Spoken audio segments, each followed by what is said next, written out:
Hi guys, welcome to my YouTube channel. My name is Barrister Judicial. Today I have a topic to teach my viewers. If you're coming across my YouTube channel for the first time, please endeavor to subscribe. Okay? And the topic I'm teaching is about judicial separation and divorce. So what is judicial separation? When it comes to judicial separation is a temporary way of ending or exiting a marriage, while divorce is a legal and permanent way of exiting a marriage. So when it comes to judicial separation, the separation does not legally separate the marriage, but when it comes to divorce, it legally separates the marriage of the couples. So let's know. In some cases, many people come to me, they will tell me that they want judicial separation or they want divorce, but most times you ask yourself the reason why you choose the judicial separation than divorce. Divorce is normally done 1 year after in a marriage. Then judicial separation can do it in any stage of the marriage. You can do it in 6 months of the marriage. You can also do it in 1 year of the marriage, anytime you feel like doing it. But divorce, the marriage must have stayed up to 1 year before a couple can divorce. So when it comes to the judicial separation, one, you still maintain the name of your husband, you still answer his name. And secondly, in divorce, you don't answer there are 2 orders in divorce. When a couple is divorced, the first order the court will give is decree nisi. Then the second and the final order that will dissolve the marriage and it has broken down irretrievably is decree absolute. But the court will divorce, then in a space of months they will see if the couple will reconcile to come back. If the couple did not reconcile in any way to come back, the court will give an order of decree absolute. That means the marriage has broken down irretrievably.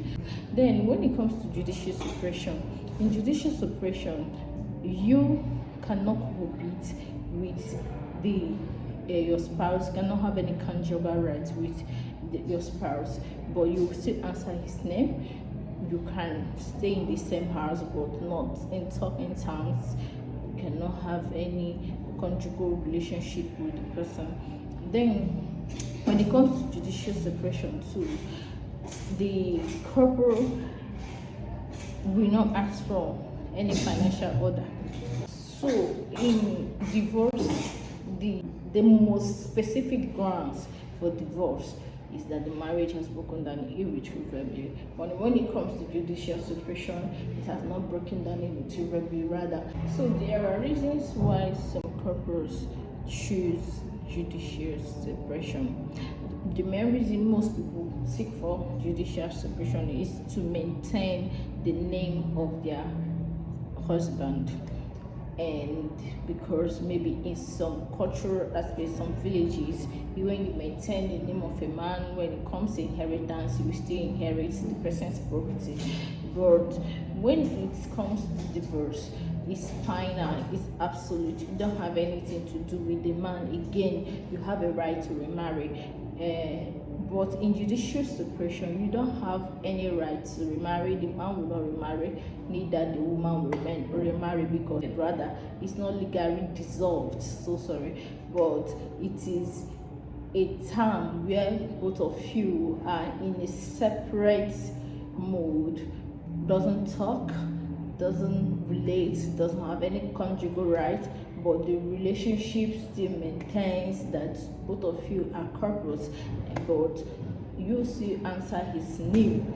So your children are still entitled to anything that they are entitled to have, and your wife also is also entitled to whatever she's entitled to have when you are no more on earth. So that's why most women go for judicial separation. But judicial separation can also result to divorce in many ways, because most women, when they go for judicial separation, at the long run, you will see some attributes that will make you to say that you don't want this marriage anymore, this thing is not going to work out again. At the end of the day, they will go for divorce. So most times, judicial separation can reconcile couples who are in dispute. Most of the times, it leads to divorce, final stage of the marriage. So it all depends. So most times, most women, they always ask some questions: should I go for divorce, should I go for judicial separation? Judicial separation is more like going for divorce, because you don't have a conjugal right to someone, you only maintain the person's name because of maybe cultural aspect, what you're going to gain from the man. That's the reason why you want to maintain the person's name. So, and you are binding yourself, you're not going to have any relationship with any other man, the man is not going to have any relationship with any other woman. So why not choose the other way around? So there are reasons some couples choose judicial separation. That's cultural, personal reasons. Some people it's based on the personal reason. Some people it might be because of financial orders, and some it may also be that one party wishes to preserve the benefit of such pension rights he or she is getting from the marriage. So that is most reasons why some people want to go for judicial separation. Then when it comes to, there are three principal effects of this judicial separation. The first, there is no duty of cohabitation, and there's no duty of financial order, and no duty of inheritance. When it comes to divorce, there are principal effects of divorce. So I'll confuse whether to go for divorce or whether to go for judicial separation. But with this little idea, you can meet a lawyer and know the particular one to go to. Either go for judicial separation or divorce.